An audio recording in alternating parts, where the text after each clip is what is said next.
आज का जो टॉपिक रहेगा वो टॉपिक रहेगा किंगडम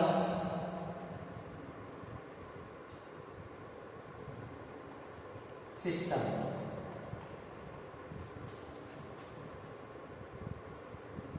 जगत प्रणाली।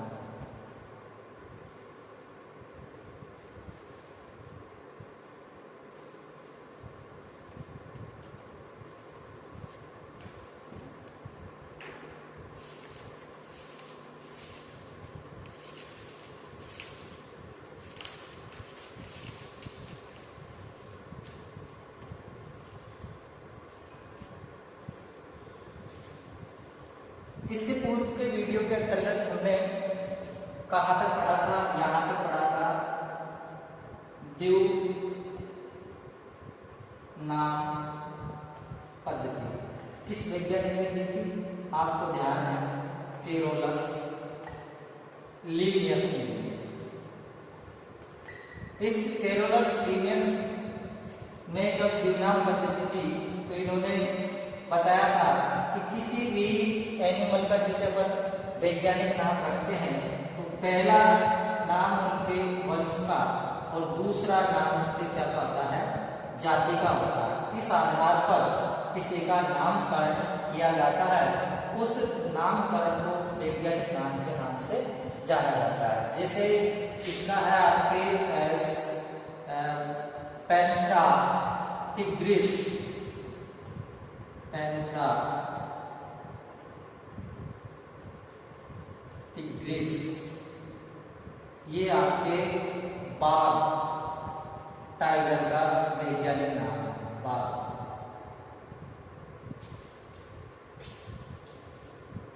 अब इसमें अपने पास द्विनाम पद्धति इसके कुछ नियम होते हैं, वो नियम क्या क्या है, इन नियमों की अपन बारीकी से चर्चा करेंगे। तो द्विनाम पद्धति का जो यानी कि जातियों के नामकरण के लिए द्विनाम पद्धति की व्यवस्था होनी चाहिए। नियम क्या है कि जो जातियां होती है उन जातियों के नामकरण के लिए द्विनाम पद्धति की व्यवस्था होनी चाहिए। ये इसका मतलब नियम के अंतर्गत पहली वो है शर्त की जो जातियां होती है उनका अगर हम नामकरण करें तो वो नामकरण द्विनाम पद्धति के हिसाब से होना चाहिए। अगला हम जैसे ही बात करें, इनका जो नाम है वो नाम लैटिन भाषा में लिखा हुआ होना चाहिए, यानी कि जो वैज्ञानिक नाम के अंतर्गत हम जो यूज करेंगे वो लैटिन भाषा का उपयोग करेंगे। अगला जो इसका काम है कि इसके अंतर्गत जो वंश है उस वंश को पहले और कैसे बड़े अक्षरों व जाति बाद में व छोटे अक्षरों, छोटे यानी इसको लिखने का जो तरीका होगा वो वंश होगा वो तो होगा बड़े अक्षरों में, तथा जो जाति होगी वो कैसे होगी, छोटे अक्षरों के अंतर्गत होगी। एक इसका नाम है कि जो जंतुओं के अगर अंतर्गत नामकरण करते हैं तो अगर इसके अंतर्गत जो वंश जो है दो अगर वंश आते हैं तो यानी कि अगर किसी भी जाति का अपन जैसे नामकरण करते हैं उसमें अगर दो वंश आ जाते हैं तो उन दो वंशों में से हम उसका मतलब नामकरण नहीं कर सकते, उसकी अगर समानता इसके अंतर्गत पाई जाती है।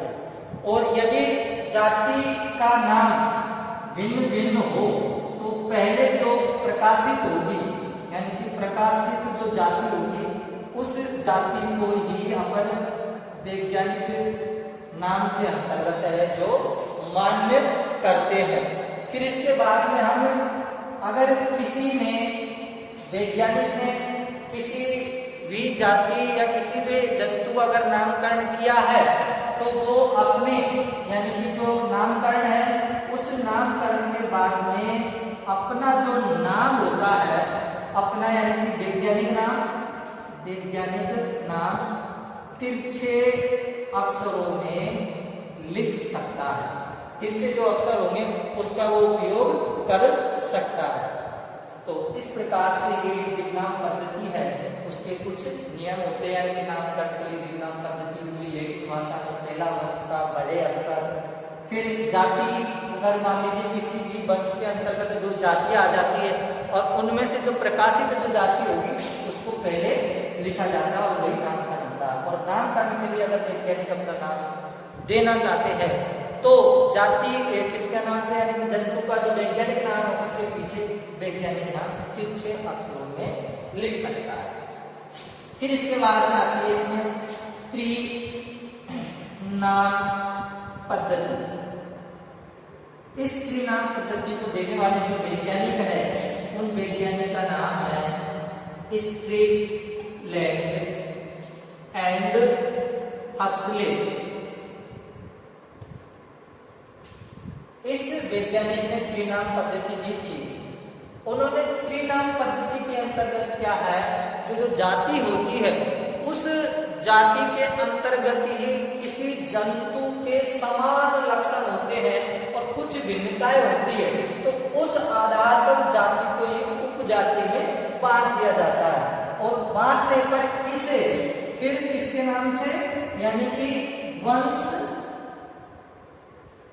जाति और उपजाति के नाम से इसको नामांकित किया जाता है। जैसे भारतीय जो कौवा है उसका नाम है, वंश क्या है, कार्वस, स्प्लेडेंस,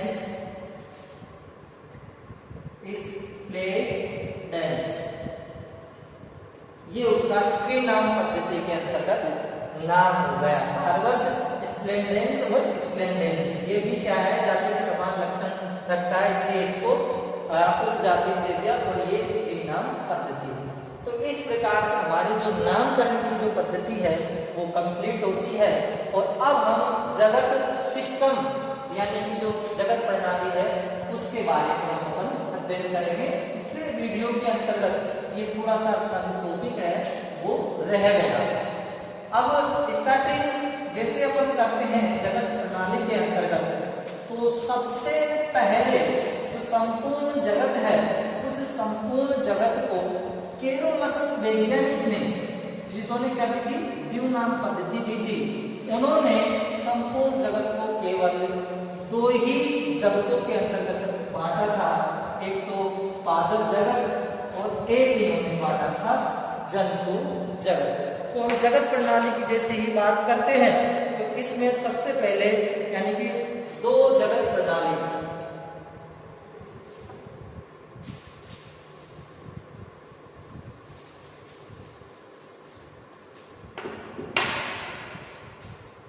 सबसे पहले हम स्टार्ट हुआ था इसमें दो जगत प्रणाली। इस दो जगत प्रणाली का जो प्रतिपादक था, प्रतिपादक है केरोलस लीनियस। और वो दो जगत कौन कौन से हैं, एक तो पादप जगत और दूसरा इसके अंतर्गत था जंतु जगत। दूसरा इसके अंतर्गत आता है त्रि जगत प्रणाली। इस त्रिजगत प्रणाली का जो प्रतिपादक है उस प्रतिपादक का नाम है हेकल। और हेकल ने जो दिया था वो दिया था जगत पादप जगत, दूसरा दिया था इन्होंने जंतु जगत, और तीसरा जो इन्होंने दे दिया था वो दे दिया था प्रोटिस्टा, प्रोटिस्टा जगत। फिर उसके बाद में आ गई थी इसमें दो हो गई, फिर चतुर्थ आती है इसके अंतर्गत चार जगत प्रणाली, चार जगत प्रणाली, यानी कि तीन हो गई। उसके बाद में चौथी आती है, अब उस चौथी का नाम है चार जगत प्रणाली, जिसका जो प्रतिपादक है वह है कॉपलैंड, कॉपलैंड एंड इकल। इस वैज्ञानिक ने दी थी। और वो चार जगत कौन कौन से थे? पादप, जंतु, प्रोटिस्टा और मोनेरा। उसके बाद में जो आती है इसमें पांच जगत प्रणाली। इस पांच जगत जो प्रणाली है, पांच जगत प्रणाली का जो प्रतिपादक है वो है विटकर। इस वैज्ञानिक ने दिया था W.H. विटकर के नाम से इसको जाना जाता है। और इसका जो है वो क्या है? मोनेरा, प्रोटिस्टा, मोनेरा, प्रोटिस्टा, कवक, फंजाई और पादप ABCD और E जंतु जगत। इनके अंतर्गत इसको यानी कि पांच जगत प्रणाली है उसको बांटा गया है।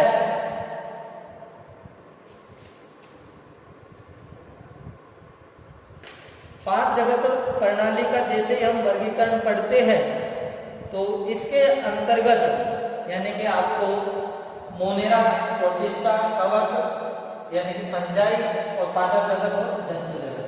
तो इस जगत से यानी कि किंगडम सिस्टम के अंतर्गत जो दो जगत प्रणाली है वो केरोलस लिनियस ने दी थी। त्रिजगत जो प्रणाली है वो हेकल ने दी थी। चार जगत प्रणाली कॉपलैंड एंड हेकल ने दी थी। और पांच जगत प्रणाली है वो हेकल इसने विटकर ने भी दी थी। छह जगत प्रणाली में इसके अंतर्गत आती है जिसके अंतर्गत मोनेरा है। इस मोनेरा को बैक्टीरिया, बैक्टीरिया और एक इसके अंतर्गत आता है आद्य बैक्टीरिया, यानी कि इसी को दो भागों के अंतर्गत बांट दिया गया है। वो आगे की क्लास के अंतर्गत आपको आएगा। तो ये अपने जगत प्रणाली हुई और इसमें से ही अपना अगला जो लेसन है उस लेसन का नाम है पांच जगत की अवधारणा या कॉन्सेप्ट ऑफ फाइव किंगडम। ये मतलब आपके बुक के अंतर्गत जो लेसन है वो लेसन है सेकंड, यानी कि पांच जगत की अवधारणा, जो कि किसने? विटकर वैज्ञानिक ने दी थी। और वो पांच जगत कौन कौन से हैं? मोनेरा, प्रोटिस्टा, कवक यानी कि फंजाई, प्लांटी और एनिमल। तो लेसन का नाम है कॉन्सेप्ट ऑफ फाइव किंगडम। पांच जगत की अवधारणा। और इस अवधारणा के लिए कुछ एग्जाम्पल है और उसके अनुसार अपन इसको कंप्लीट करेंगे। तो पहले अपन इधर लिखेंगे किंगडम यानी कि जगत, यहां पर लिखते हैं अपन जगत। और फिर इधर अपन लिखेंगे कोशिका संगठन,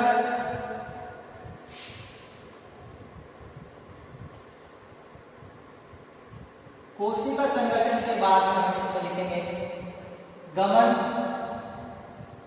यानी कि किन चीजों के द्वारा ये गमन करते हैं।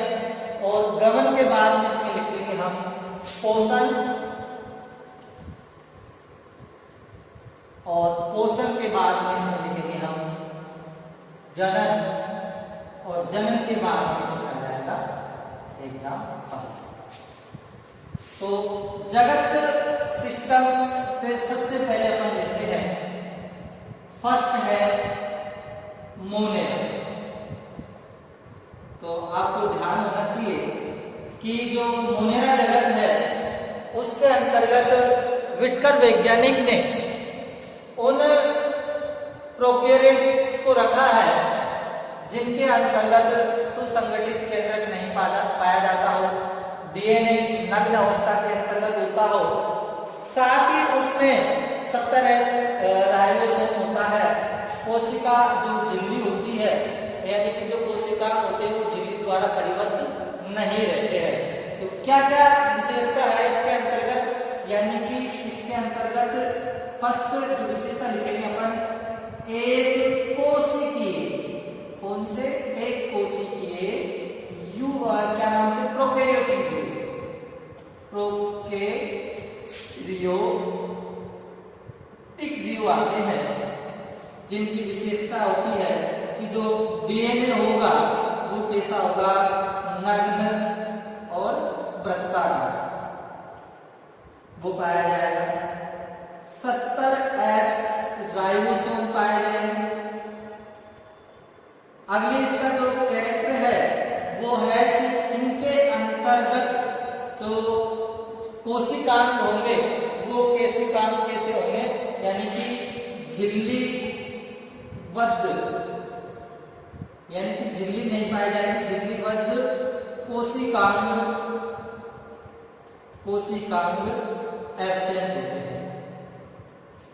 अगले कैरेक्टर की हम अगर इसकी बात करें तो इसके अंतर्गत जो कोशिका भित्ति होती है, देखो सेल वॉल इसके अंतर्गत पाई जाती है। कोशिका जो भित्ति होगी वो किसकी बनी होगी, पॉलीसेकेराइड और पॉलीसेकेराइड की पाई जाएगी। और जो प्लास्टिड होगा वो प्लास्टिड एब्सेंट होगा। कहां से पाया जाएगा, इसमें प्लास्टिड पाया जाएगा।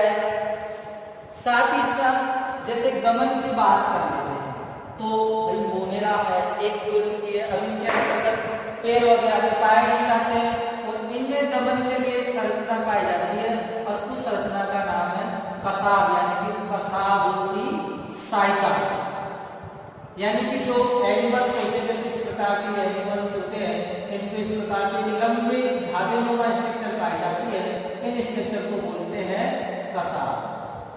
और इसके बाद पक्षमार्ग भी आएंगे आपके, और फिर इसमें पक्षमार्ग के बाद कूट पाद भी आएंगे। ये सब क्या है, गमन संरचनाओं के नाम होते हैं। जो पक्षमार्ग होते हैं पूरी बॉडी पर छोटे छोटे पाए जाते हैं, कसाब होते हैं बड़ी साइज में होते हैं, और जो कूट पाद होते हैं छोटी बॉडी जिसके नाम जाना जाता है इस प्रकार से उभारनुमा होती संरचना, जैसे अमीबा होता है, अमीबा की स्ट्रक्चर ऐसे होती है। अब इसमें ये इस प्रकार की संरचना बनती है तो बोलते हैं कूट पाद। फिर ये जिस सतह से चिपकते हैं उसके बाद में ये हट जाते हैं, और हट जाने के बाद फिर ये नई जगह बांधता है। पोषण की हम जैसे ही बात कर लेते हैं तो इनके द्वारा प्रकाश संश्लेषण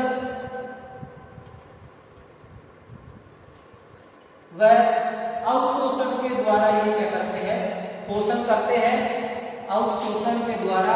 और इनमें कौन सा जनन पाया जाता है, अलैंगिक जनन है जो पाया जाता है। एग्जाम्पल के लिए इसमें कौन कौन से आते हैं, जैसे आपके पास नील हरित शैवाल, ब्लू नील हरित शैवाल है, माइकोप्लाज्मा पीपीएलओ है, और जीवाणु है, बैक्टीरिया, यानी कि ये इसके अंतर्गत आते हैं, इसके अंतर्गत मोनेरा जगत के अंतर्गत पाए जाते हैं। अलैंगिक जनन, और साथ में कुछ एनिमल होते हैं जिसमें विखंडन के द्वारा भी जनन होता है। दूसरा जो मैं जनन लेता हूं उसका नाम है प्रोटिस्टा। प्रोटिस्टा जो 5 किंगडम के अंतर्गत जो दूसरा जगत है, इसके अंतर्गत एक कोशिकीय, कौन से, एक कोशिकीय यूकेरियोटिक जीवों को रखा गया है। साथ ही इनके अंतर्गत जो कोशिकांग होते हैं वो सभी कोशिकांग अंगक यानी कोशिका जो अंगक होते हैं वो क्या कहते हैं, एब्सेंट रहते हैं।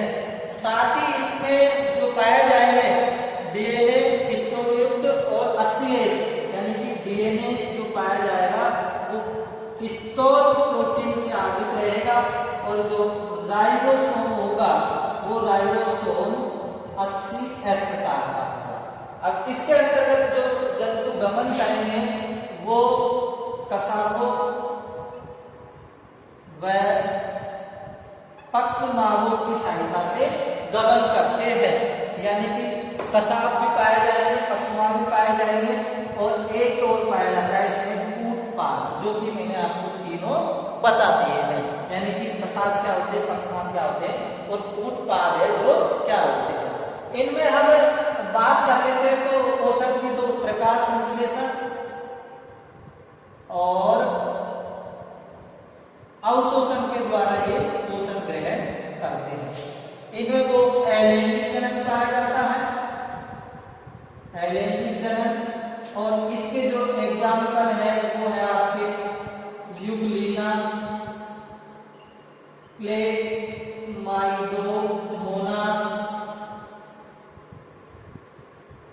पैरामीशियम है, अमीबा है, ये इसी के अंतर्गत आते हैं।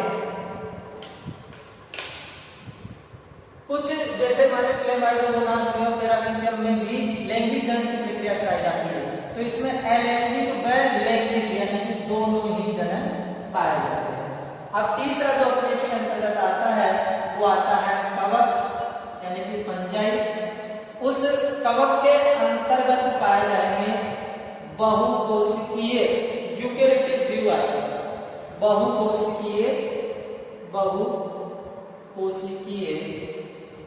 यूकेरियोटिक, ये ध्यान आपको रखना है।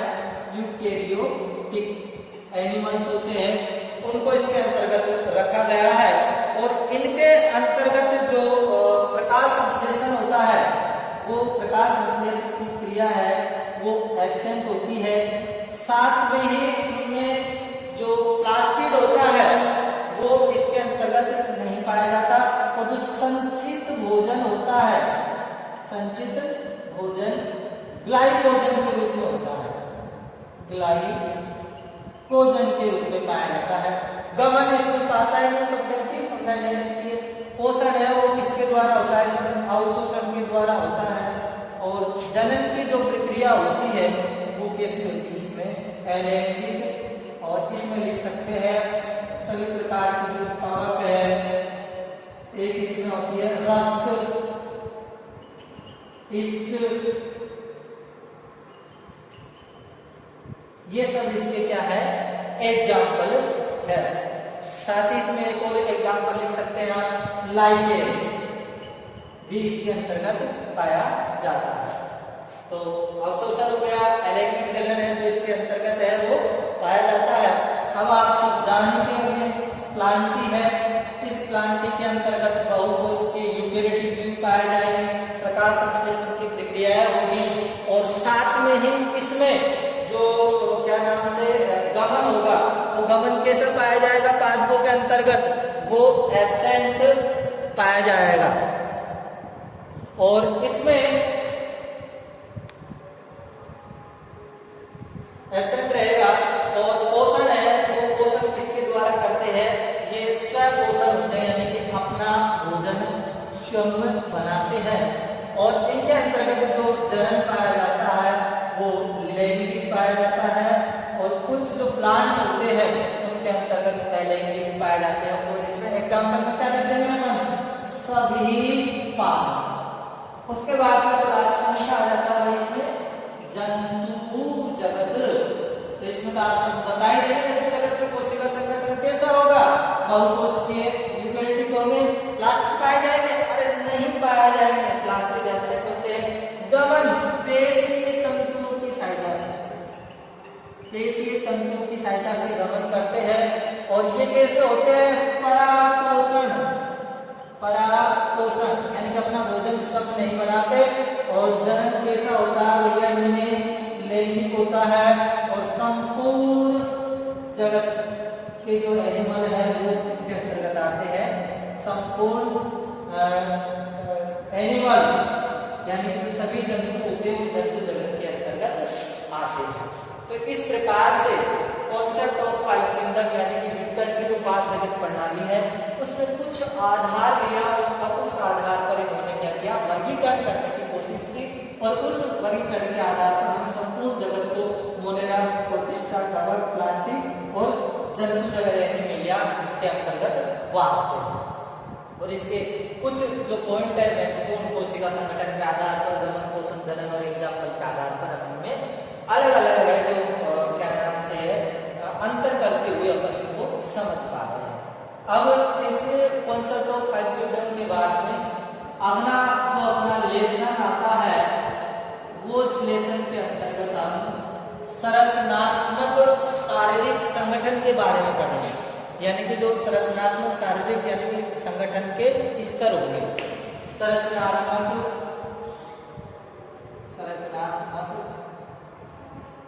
संगठन के स्तर, ये अपन नेक्स्ट जो वीडियो होगा उसके अंतर्गत अपना टॉपिक आएगा संरचनात्मक संगठन के स्तर। यानी कि जो ये शरीर होता है इस शरीर का निर्माण कैसे होता है, यानी कि कोशिकाएं मिलकर ऊतक, तंत्र वगैरह है, सीलोम वगैरह है, इन सब के बारे में कुछ नई चीज है। बाद में से हटके थोड़ा सा यहाँ तक आप क्या है बाद तक पढ़ते आए हो, समझते आए हो, इसलिए थोड़ा सा समझते तो ये भी आए हो, पर अब इसको क्या है बड़े विस्तार के रूप में आपको यहाँ बताना पड़ेगा, तब जाके आपके ये समझ में आएगा संरचनात्मक संगठन के स्तर।